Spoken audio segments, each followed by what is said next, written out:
A red ship moves quietly through the frozen silence of Antarctica. Ice cracks beneath the hull. The water is still, the sky is gray, and 154 people on board have no idea that everything is about to go terribly wrong.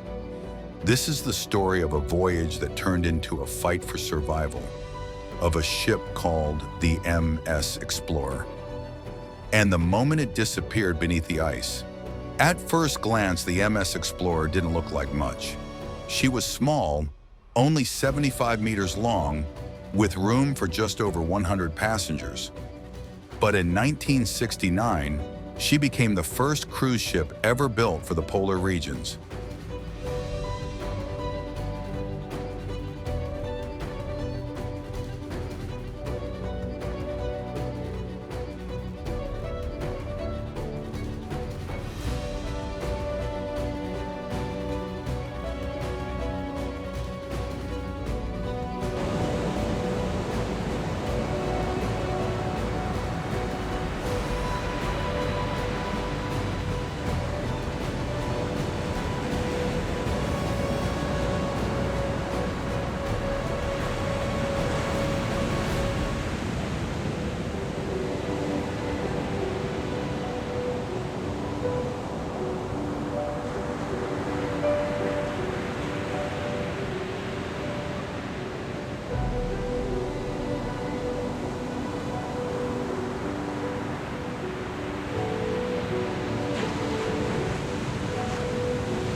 They called her the Little Red Ship, sturdy, experienced, proud. She'd done this route dozens of times. But Antarctica doesn't care about confidence. It doesn't care about steel or past voyages or human plans. On November 11, 2007, the Explorer left Ushuaia, Argentina, heading south toward the Antarctic Peninsula. The itinerary: 19 days of icy adventure, icebergs, penguins, sea lions. It crossed the Drake Passage, the most dangerous stretch of ocean in the world, and reached the South Shetland Islands. So far, everything had gone according to plan, but the weather was changing, fast. On November 22nd, the sky turned white. Winds picked up, temperatures dropped, and a quiet layer of sea ice began forming all around the ship. The bridge crew studied their charts. They checked their radar. They saw broken ice, loose floes, nothing unusual for this time of year. But what they couldn't see was what waited beneath the surface.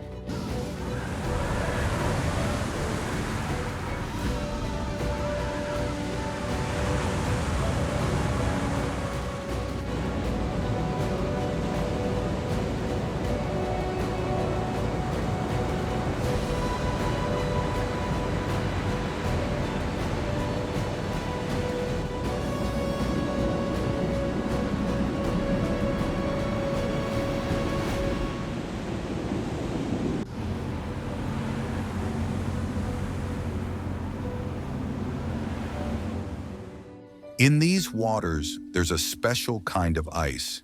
It's dense, hard, nearly invisible from above. They're called growlers, chunks of glacial ice the size of cars, with only a few centimeters showing above the waterline. At 3 a.m., the ship hit something, a sharp sound, a jolt, then silence. Lights flickered.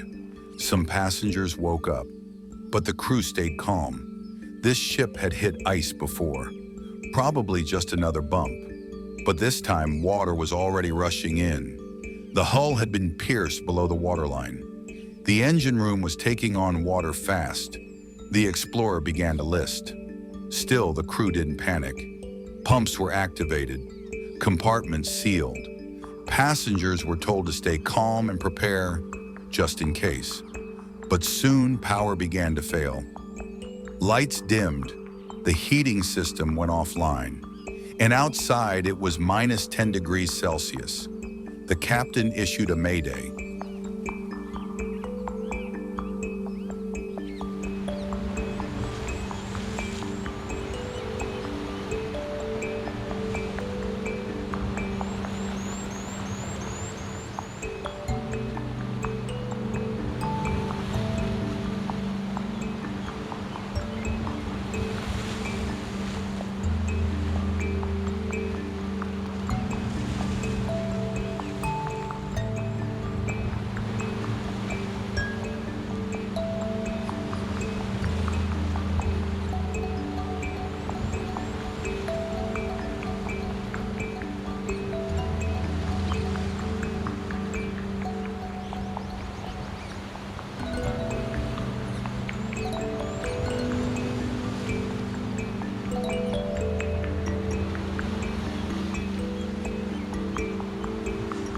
Survival suits were passed out. Most passengers had no idea how to put them on. Some were still in pajamas. Others helped strangers get dressed. Crew members shouted instructions. By 6 a.m., the ship was drifting. No power, no control. Lifeboats were lowered. 7 inflatable rafts, 4 open lifeboats. One by one, passengers climbed in. Some slipped. Some cried. Some joked nervously, still not understanding how serious this was. Then, they were adrift. For more than 4 hours, 154 people floated on the freezing Southern Ocean. Waves crashed. Icy winds howled. Some rafts began to ice over. They were 1,300 kilometers from the nearest major port, surrounded by silence and the dark sea.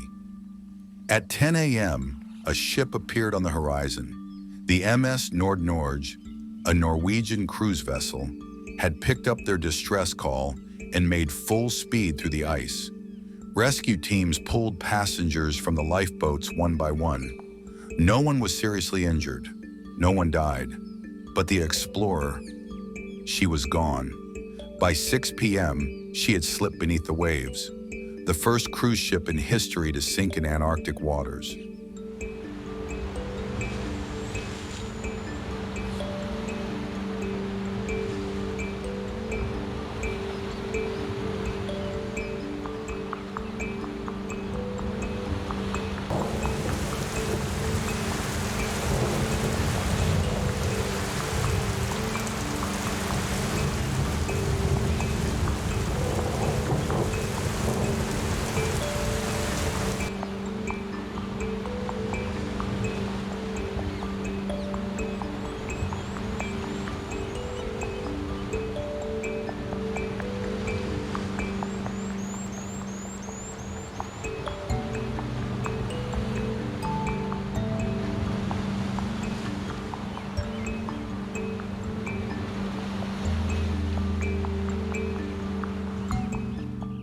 News spread fast. How could this happen? The Explorer had completed more than 90 trips to Antarctica. It had an ice-strengthened hull, a seasoned crew, modern navigation systems. So what went wrong? Investigators looked at everything: radar logs, ice charts, crew reports. Some blamed old radar. Others pointed to outdated ice maps. Some whispered about pressure to stay on schedule. The truth was, it was likely a mix of all three. But one thing was certain: Antarctica doesn't give second chances. The Explorer now lies 1,300 meters below the surface. No one has visited the wreck. It rests there still, cold, silent, forgotten. But for the people who were there, it's not forgotten. And for the rest of us, it's a warning. In the world's wildest waters, even the smallest mistake can be the last. The ocean doesn't care about experience. It doesn't care about equipment. It doesn't care about you. It just takes, and it never gives back. This was the story of the MS Explorer, but there are more, much more. So if you're ready to sail deeper, subscribe now. and prepare for the next maritime mystery. Because in the Drake Passage, the sea always wins.